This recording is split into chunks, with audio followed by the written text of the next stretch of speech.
There was once a young man named Leo who lived in a small village. Leo was different from the other people in his village. While everyone else was happy staying in one place, working on the farms, and living a quiet life, Leo always dreamed of traveling. He would sit under the big oak tree at the edge of the village, staring at the horizon, wondering what lay beyond the mountains and rivers he had never seen. Leo loved listening to stories about faraway lands. Whenever travelers passed through the village, Leo would rush to meet them and ask them about the places they had been. They would tell him about tall mountains with snow-covered peaks, deserts with endless sand, and cities full of people, noise, and lights. These stories filled Leo's heart with excitement, and he knew that one day he, too, would become a traveler. Leo's family, however, didn't understand his dream. They thought it was better to stay in the village where things were safe and familiar. His father, who was a farmer, would often say, "Leo, there is no need to leave. Everything you need is right here. The fields give us food, and the village gives us a home. Why look for more?"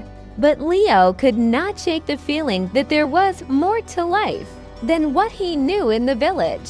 He felt that the world was big, and he wanted to see it all. So one day, when Leo turned 20, he made a decision. He packed a small bag with a few clothes, some bread, and water, and he set out on his journey. "Where are you going?" his mother asked, her voice full of worrying. "I'm going to see the world, Mother," Leo replied with a smile. "I want to learn new things, meet new people, and discover what's out there." His mother sighed. "Be careful, Leo. The world can be dangerous. Remember where you come from and don't forget to come back home." Leo promised he would return, though he didn't know when. And so, with excitement in his heart, Leo started walking down the dusty road that led out of the village. It was the first time he had ever left, and though he was nervous, the thrill of adventure kept his feet moving forward. The first few days of Leo's journey were quiet. He walked through fields and forests, crossing rivers and sleeping under the stars. Everything felt new and exciting. He passed small towns, where he would stop to rest and talk to people. Some were kind and gave him food and water, while others were curious about his journey and asked him why he was traveling alone.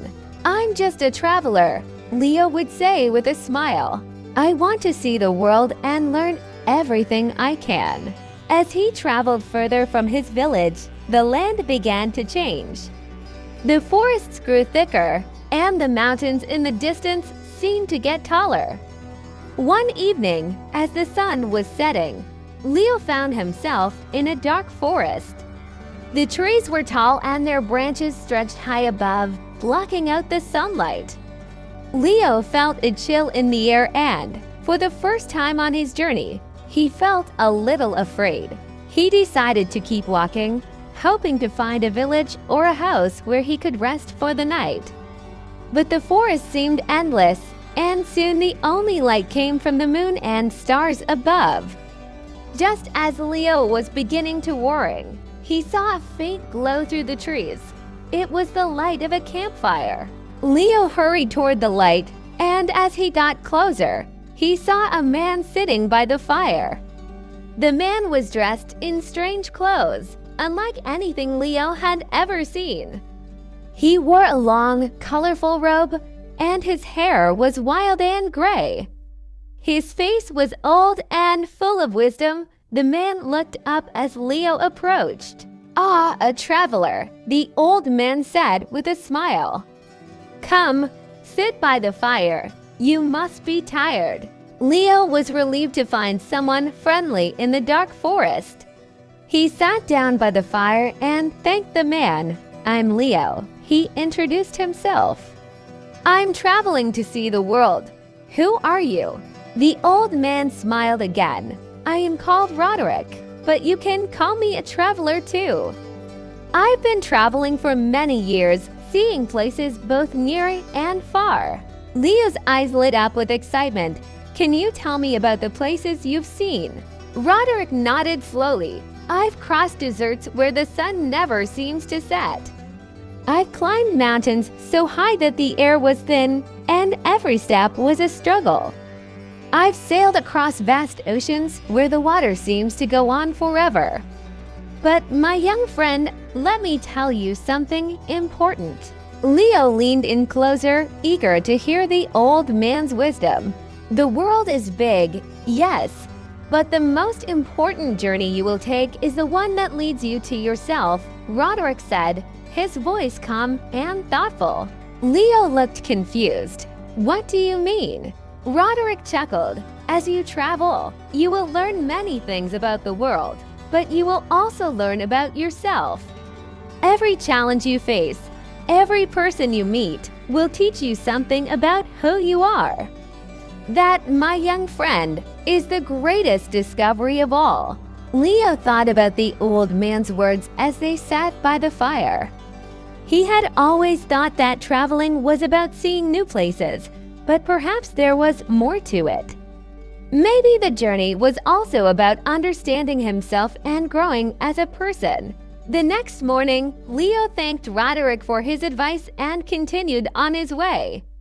As he walked through the forest, he thought about the many places he still wanted to see.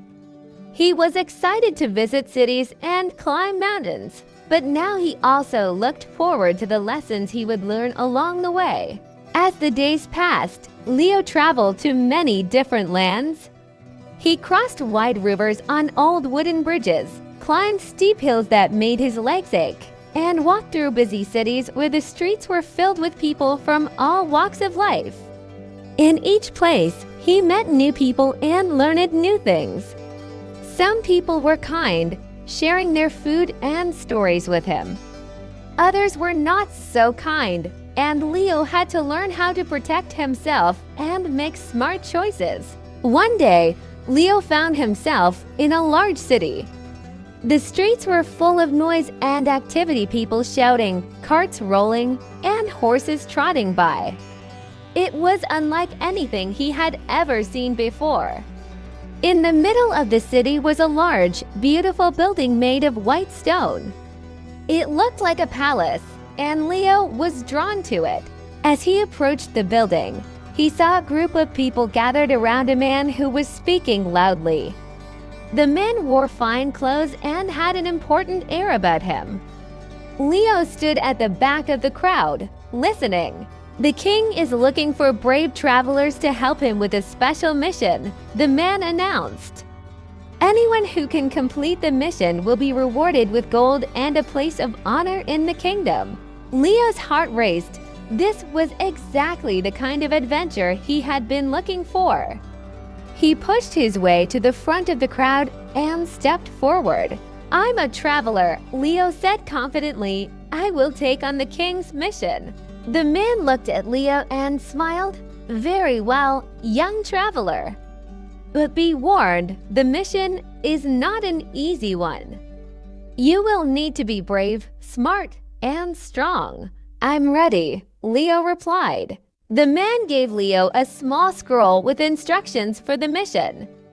Leo opened it carefully and read the words. The king needed someone to travel to the farthest edge of the kingdom, where a mysterious object had been found. No one knew what it was, but the king wanted to learn more about it.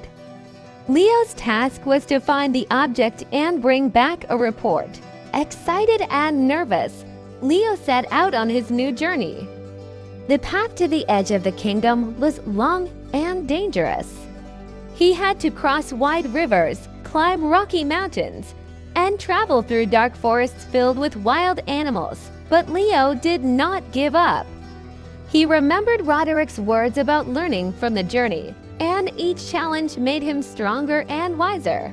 After many days of travel, Leo finally reached the edge of the kingdom. There, in a hidden valley, he found the mysterious object. It was a large, ancient stone covered in strange symbols that Leo had never seen before.